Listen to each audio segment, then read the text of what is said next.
Good afternoon, everyone, and welcome to Getting In, a college coach conversation.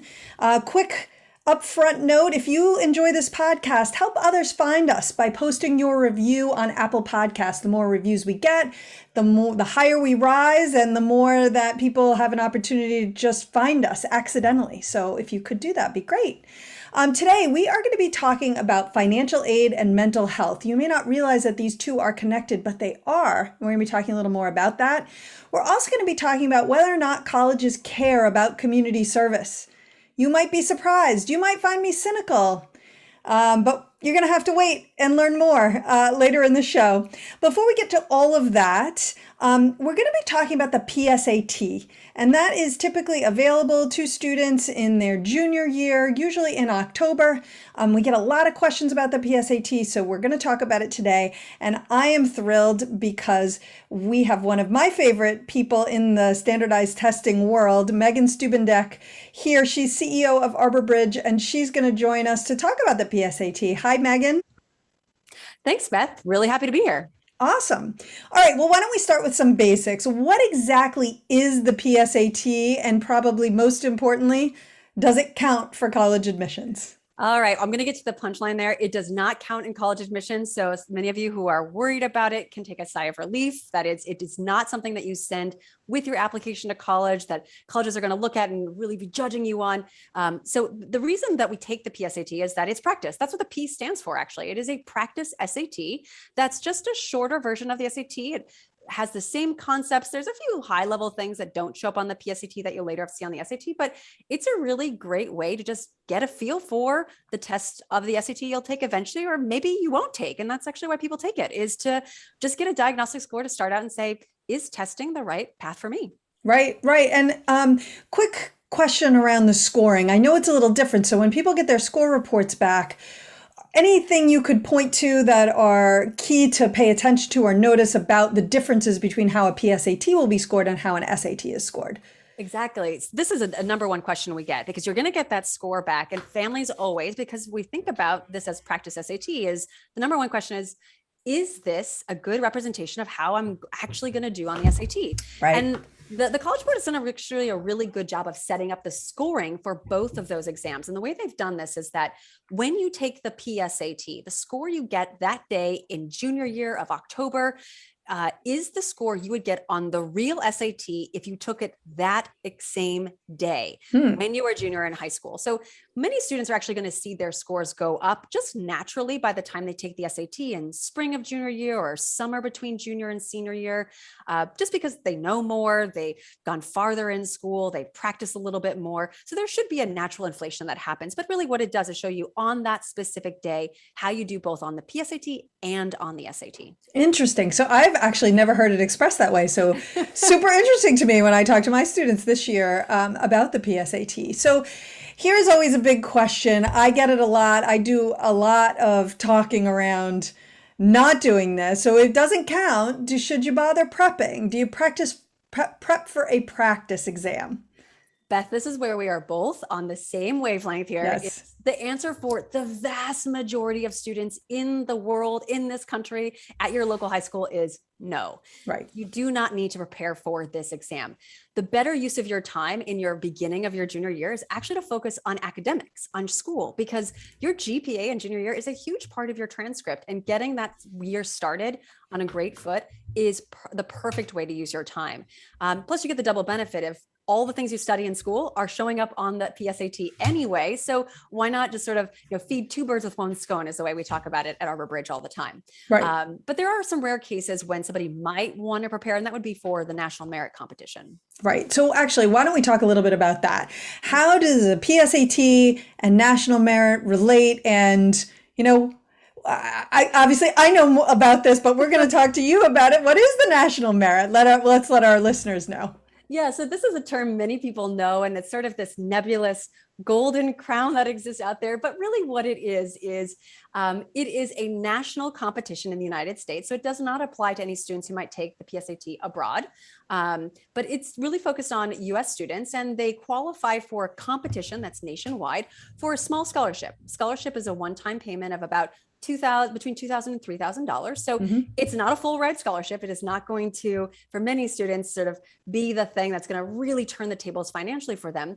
But it is, you start on the National Merit pathway by taking the PSAT. It's the entry point. So students who score in the top 4% of the students in their state usually move on from the PSAT, and then they get into the National Merit competition, which is a more traditional competition of you send letters of recommendation, you send your GPA transcripts and all of that normal stuff you send even for college admissions. But the main thing I do sort of stress to families is, it is a small amount of money.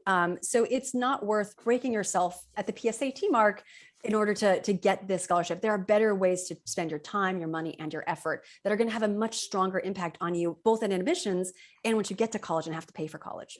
Right. And I think another thing that I always makes me feel like don't waste your time prepping is because it's also a state by state basis. So if you're in a state like I am in Massachusetts, where there are the number to qualify is first of all, it changes every year, right? Based on how the students in that state do that year. But it tends to be a pretty high number just to qualify. And it's a moving target. It's not like you could be shooting for something specific. And if you get it, you're guaranteed to advance in the national merit. And so there are a lot of reasons why I really see it as not a good use of time and money, as you said. You were sharing that sometimes there are parents who are just, but we really want, the royal we really want to prepare for this test. So what do you say to them if they are bound to determine that they're going to do some type of prep? What's your advice on that front? I think there's really two big things that I would stress. And the first is be reasonable. This is not the time to invest tons of time actually into test prep because it doesn't have a huge impact on the national merit. Even as you said, it's a moving target. You may do it and then it actually not pan out at all. And that happens to even the best students. It happens to students who you think are really going to get it. And they have a bad day, and it happens because you only get one shot at the PSAT. That's the other thing to kind of keep in mind. And then, if you're going to do it, maybe start 4 to 6 weeks in advance, but this is not the time to put in 3 hours a day or 20 practice tests. It is a bit of a review of the concepts maybe, and maybe one practice test, and then you go in. So this is not the time to kill yourself on this. The second thing to keep in mind is there are a lot of free resources out there that are exactly the right thing to use for PSAT prep. If you're going to spend money on test prep, your better investment is always going to be on the SAT or ACT, the actual exam. Yes. Matters and counts.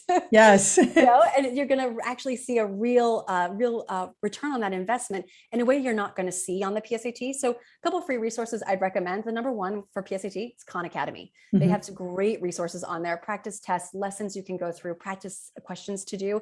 That's a really great place to go if you do decide, I actually do want to, maybe it's just a little bit, maybe you want to spend 30 minutes just to acquaint yourself with what the test is going to look like. Or maybe you want to do a little bit more, maybe it's like I said, a practice test or two. That's where you go. Got it. Okay. So, great advice. I love that it's free. It's always good to be directing people to free resources. So then the last year in October, there was something going on and a lot of people didn't offer the PSAT. What's your sense? Is there going to be a PSAT this year? Yeah, COVID really derailed a lot of stuff. PSAT is only one of the thousands of things we could all probably list about last year. What I would say here is that last year, when many schools were remote, they couldn't give the PSAT because the PSAT is a paper-based test given on a school day in your home high school. Those three things have to happen. So right now, there's no way to take it remotely if your school is remote or you're in hybrid instruction. So last year, what they did is the College Board, which produces and creates and maintains the PSAT, what they did is they added a test date in January, which they've never done before. And that was in hopes that most schools would be back in school in session in January. And that really did happen for most students.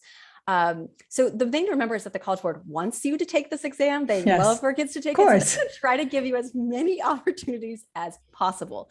But it is possible that your school isn't going to be in person at the time and won't be able to give the test. Now, if that happens, there are a couple of things to keep in mind. The first is just wait for a rescheduling date. There's a possibility they'll just reschedule it for another time. Like I said, that January test might come back this year. We still haven't heard that for sure, but it possibly could. The other thing to remember is that we could go back to why this test exists. Right. The reason is diagnostic and practice, and you can get that in many other places for free, whether it's Khan Academy or through someone like Arbor Bridge or in a local community. That is possible. So you can always fill that gap if that's the reason you're taking the PSAT.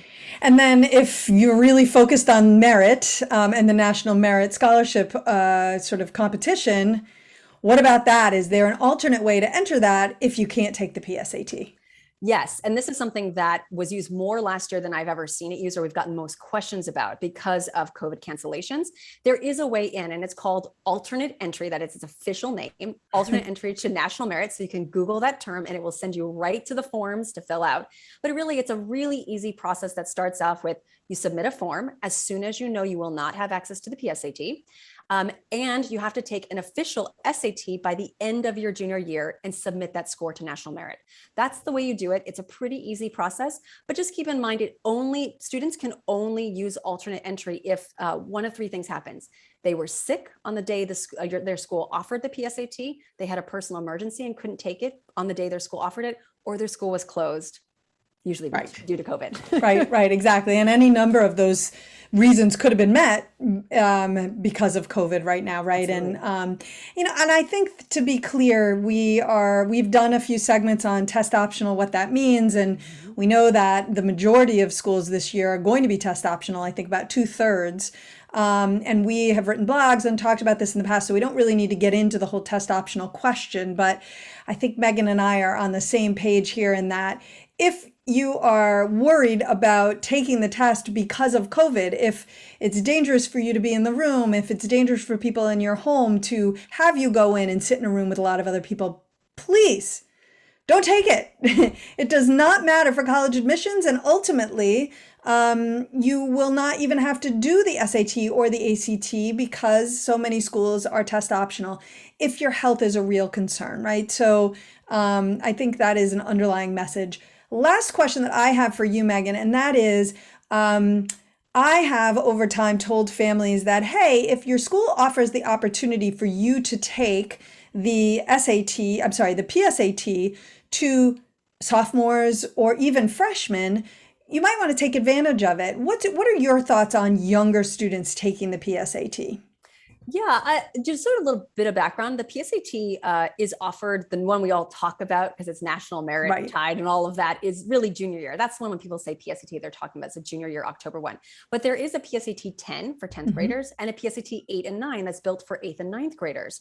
And what's kind of different about those exams is they get shorter and shorter as you go sort of backwards in school and are a little bit less advanced concepts. What I usually said to families who have access to that is take it. It's nice, again, to have the practice, to have the exposure. The more scores you have for yourself, again, remember, if the PSAT isn't on college admissions, 8th, 9th, and 10th grade, they are definitely not going to be looking at that score. It doesn't mean anything. It's not tied to national merit either. Those ones are really just for your benefit as a student and as a parent to see, how's my student doing? And you might have a real good sense early on that, testing is not going to be for my student, or testing is going to be for my student. So you can, cross those things off or add them to your list earlier in the process. Just know what is coming down the line. It's really just for your own education and comfort at that point. Yeah, totally agree. I see no harm in doing it. The times that I have occasionally advised is if a parent says my child has real test anxiety and they're worried that they're not going to do well. And then we're looking at the concepts and thinking they may not because they haven't had them. And so might it actually ratchet up their test anxiety if they take it younger? But on the whole, I'm with you. I think take it. There is no harm. It doesn't count. You go in, you don't worry about it. So I would have to 100% agree with that advice, Megan, which is why I love having you on the show.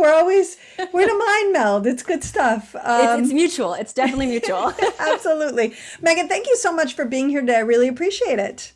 Thanks so much, Beth. And thank everybody for tuning in today. Yeah, absolutely. We are going to take a really short break. And when we come back, we're going to be talking about mental health and financial aid. So definitely do not go away.